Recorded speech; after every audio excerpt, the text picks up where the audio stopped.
সাম্প্রতিক সময়ে বৈষম্য বিরোধী ছাত্র আন্দোলনের যুগ্ম আহ্বায়ক থেকে শুরু করে জাতীয় নাগরিক কমিটি ও ছাত্রনেতা ও জনসাধারণের মধ্যে অনেকের সোশ্যাল মিডিয়ায় একটি পোস্ট ব্যাপক আলোড়ন সৃষ্টি করছে। সবার পোস্টে লেখা আলাদা হলেও মিনিং অনেকটা একই। কমরেডস 31 ডিসেম্বর, এখন না হলে কখনোই নয়, এমন একটি পোস্ট সামাজিক যোগাযোগ মাধ্যমে ঝড় তুলেছে। তাই জনমনে জিজ্ঞাসা, কি হতে চলেছে এই দিন? নতুন কোনো রাজনৈতিক শক্তির উত্থান, নাকি পুনরো হিসেব নিকেশের পালা? তাহলে এ নিয়ে কৌতূহলের নিঃশেষ ঘটাতে দেখুন পুরো ভিডিওটি।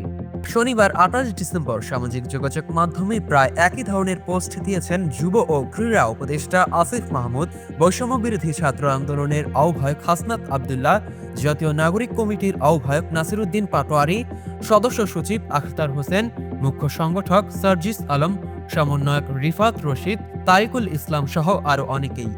এদিন যুব ও ক্রীড়া উপদেষ্টা আসিফ মাহমুদ তার পোস্টে লিখেছেন, কমরেডস নাও অর নেভার। বৈষম্য বিরোধী ছাত্র আন্দোলনের আহ্বায়ক হাসনাত আবদুল্লাহ লিখেছেন, comrades 31 December, now or never. জাতীয় নাগরিক কমিটির মুখ্য সমন্বয়ক সার্জিস আলম লিখেছেন, 31 ডিসেম্বর, শহীদ মিনার, বিকেল ৩টা, এখনই সময় বাংলাদেশের জন্য।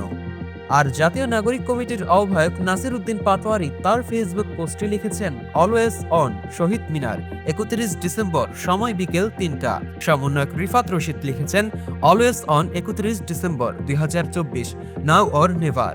এদিকে বৈষম্য বিরোধী ছাত্র আন্দোলনের অফিসিয়াল ফেসবুক পেজে লেখা হয়েছে, 31 ডিসেম্বর, 2024, বিপ্লবীরা প্রস্তুত তো? এছাড়া জুলাই আগস্টে 2024-এর ছাত্র আন্দোলনের নেতৃত্ব দেওয়া সমন্বয়কদের অনেককেই একই ধরনের পোস্ট দিতে দেখা গেছে।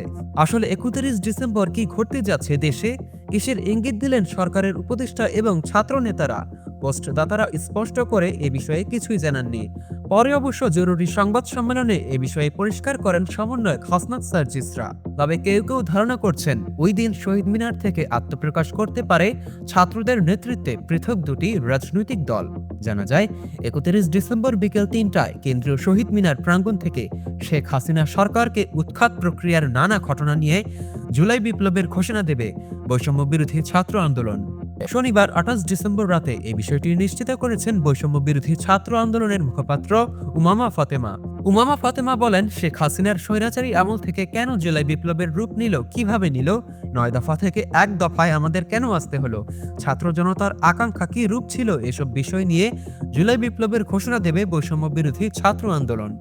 এই ছিল এখনকার মতো। নিত্য নতুন সব আপডেট পেতে থাকুন খবর প্লাসের সাথে। মোহাম্মদ অনিক দাওয়ান, খবর প্লাস, ঢাকা।